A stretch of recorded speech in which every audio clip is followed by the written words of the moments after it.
नमस्कार दोस्तों, मैं एस्ट्रोलॉजर राहुल राघव का स्वागत करता हूं अपने YouTube channel D code astrology with Rahul Raghav में। आज हम एक बहुत ही महत्वपूर्ण लेकिन गूढ़ विषय के साथ दोस्तों जुड़ चुके हैं। तो वेदांत में निर्गुण और निराकार क्या है? क्या अद्वैत ही वेदांत का हिस्सा है या द्वैत भी वेदांत का हिस्सा है? लोग अक्सर यह प्रश्न करते हैं कि वेदांत में द्वैत तथा अद्वैत क्या है?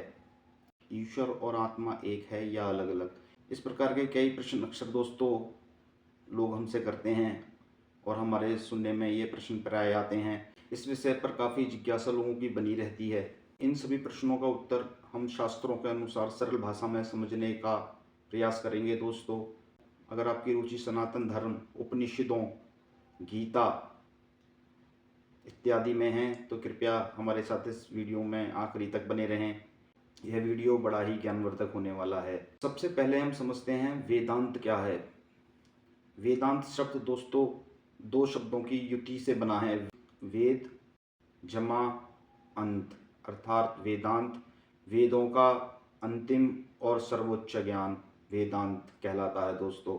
वेदांत के अलग अलग स्वरूप हैं। उपनिषदों, भगवत गीता और शंकराचार्य जी के ब्रह्म सूत्र इत्यादि से मिलकर बना है। दोस्तों वेदांत का मुख्य प्रश्न क्या है? वेदांत का मुख्य प्रश्न है ब्रह्म की जिज्ञासा। ब्रह्म क्या है, आत्मा क्या है और मोक्ष कैसे संभव है? इन्हीं प्रश्नों का उत्तर दोस्तों वेदांत में मिलता है। वेदांत की अलग अलग शाखाएं हैं जिसमें दोस्तों द्वैत तथा अद्वैत है। सबसे पहले आपको समझना पड़ेगा द्वैत क्या है और अद्वैत क्या है। अद्वैत के अनुसार दोस्तों सब कुछ ब्रह्म है, सब कुछ ईश्वर है। एको ब्रह्म द्वितीयो नास्ति। अद्वैत के अनुसार दोस्तों आत्मा और ब्रह्म अलग अलग नहीं है, सब कुछ वह एक ही है। शंकराचार्य जी का सूत्र है ब्रह्म सत्यम जगत मिथ्या जीवो ब्रह्म एव ना परः। तो अद्वैत कहता है आप में और ईश्वर में कोई भेद नहीं है। अपने आप को जानना, अगर आप अपने आप को जान गए, वो अपने आप का बोध हो गया, आपको समष्टि का बोध हो गया, तो आपका मोक्ष तभी हो गया। भारतीय दर्शन दोस्तों अपने आप में बहुत बड़ा दर्शन है। हमारे ऋषि मुनियों ने वेदों को पढ़ा और वेदों का निचोड़ निकाल कर जब उसको समझा तो उसको ही वेदांत कहते हैं। अद्वैत सिद्धांत दोस्तों ज्ञान योग की बात करता है। जब आपको यह ज्ञान हुआ, आपको यह बोध हुआ कि ये समष्टि, ये संसार, इसको चलाने वाली कोई एक परम शक्ति है, तभी आपका मोक्ष हो गया। तो अद्वैत का ये सिद्धांत है। अद्वैत दोस्तों ज्ञान का मार्ग है। इसके अलावा द्वैत सिद्धांत दोस्तों माधवाचार्य जी का लिखा गया द्वैत सिद्धांत है। द्वैत सिद्धांत दोस्तों ब्रह्म, जीव और जगत, वह तीनों में भेद करता है और तीनों को अलग अलग मानता है। द्वैत सिद्धांत कहता है ईश्वर अलग है, जीव कभी ईश्वर नहीं बन सकता, ईश्वर सर्वशक्तिमान है तथा जीव ईश्वर पर आश्रित है।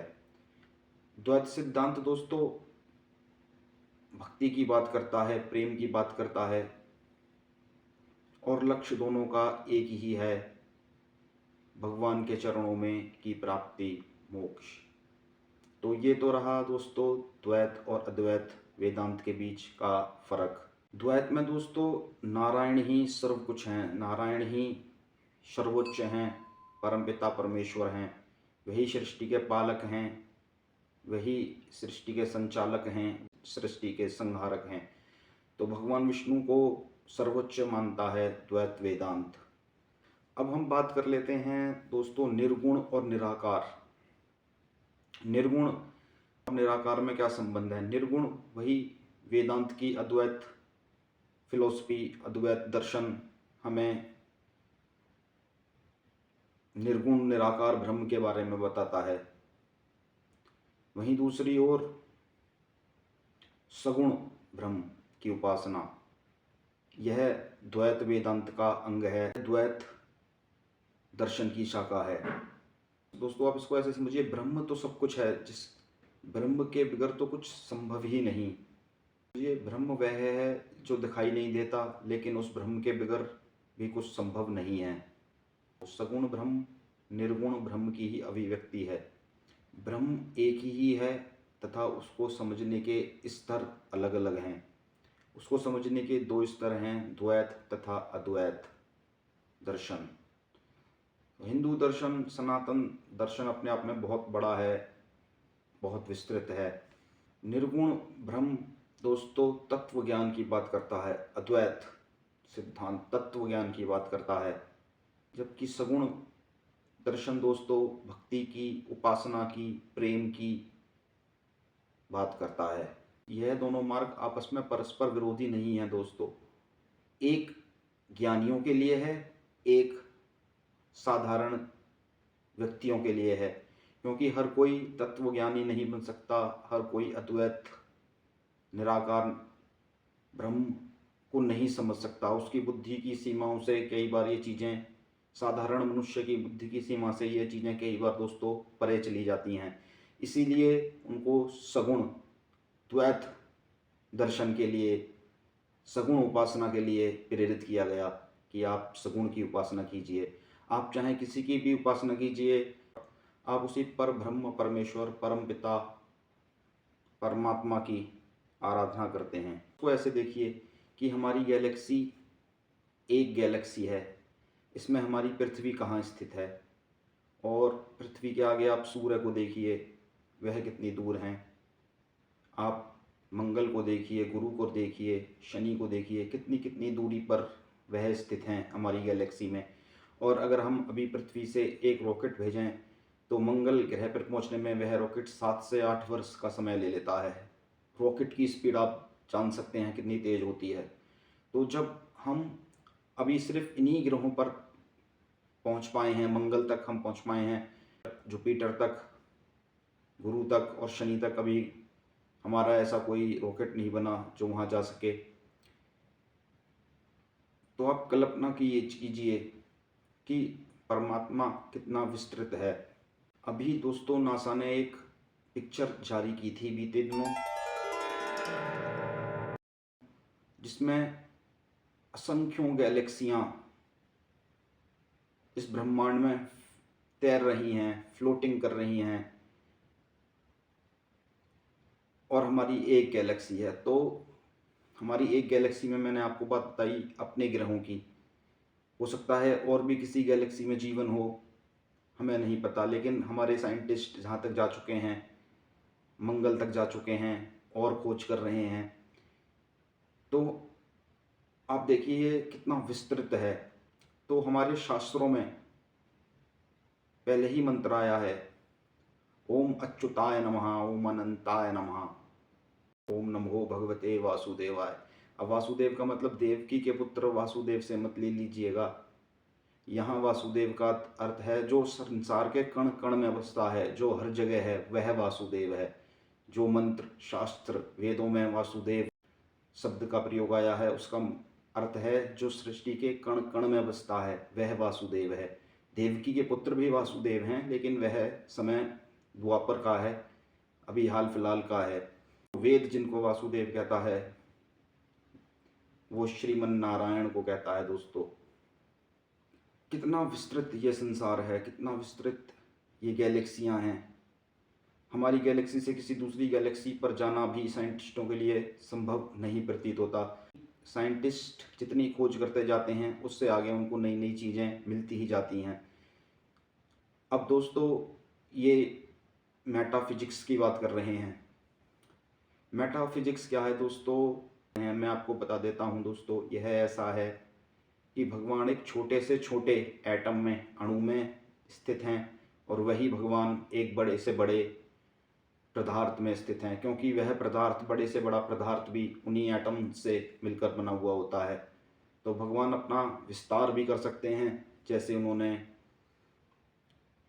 कृष्ण जी ने भगवत गीता में अर्जुन को अपना विस्तृत विशाल विराट रूप दिखाया और भगवान सूक्ष्म से सूक्ष्म स्थित होकर आपके हृदय में भी वास कर सकते हैं। आप परमपिता परमेश्वर निराकार ब्रह्म को अपनी बुद्धि के माध्यम से नहीं पकड़ सकते। यह केवल एक बोध है, यह चेतना है, यह आपकी जागृति है, इससे आप उसको समझ सकते हैं। इस प्रकार जो अद्वैत वेदांत है वह समझ है, वह चेतना है, वह बोध है। जबकि जिन व्यक्तियों की बुद्धि इतनी विकसित नहीं होती उनके लिए दोस्तों, क्योंकि अगर आप अद्वैत की तरफ जाएंगे तो वहाँ सब कुछ ब्रह्म है, ब्रह्म ही ब्रह्म है, वहाँ सब कुछ, उसके अलावा कुछ है ही नहीं। फिर आप क्या करेंगे? आप किसको प्रेम करेंगे, किसकी भक्ति करेंगे? लेकिन द्वैत हमें दोस्तों भक्ति सिखाता है, प्रेम सिखाता है, सद्भावना सिखाता है, एक दूसरे के साथ मिलकर चलना सिखाता है। इसलिए द्वैत वेदांत की ओर ज़्यादा हमारे हिंदू जीवन धर्म में जोर है। आप भी देखते हैं हर जगह पूजा पाठ होती है, भगवान राम, कृष्ण, हरि, शिव, दुर्गा, इनकी पूजा पाठ होती है। क्योंकि जो निराकार निर्गुण ब्रह्म है उसको भी दोस्तों अपने भक्तों के लिए साकार बनना पड़ता है। यही इस बात की एक अंतिम व्याख्या है, एक अंतिम निष्कर्ष है। तो आप दोस्तों चाहे सगुण की पूजा करिए, चाहे निर्गुण की पूजा करिए, पूजा आप उसी निराकार ब्रह्म, परम पिता परमेश्वर, पर ब्रह्म परमात्मा की ही कर रहे हैं।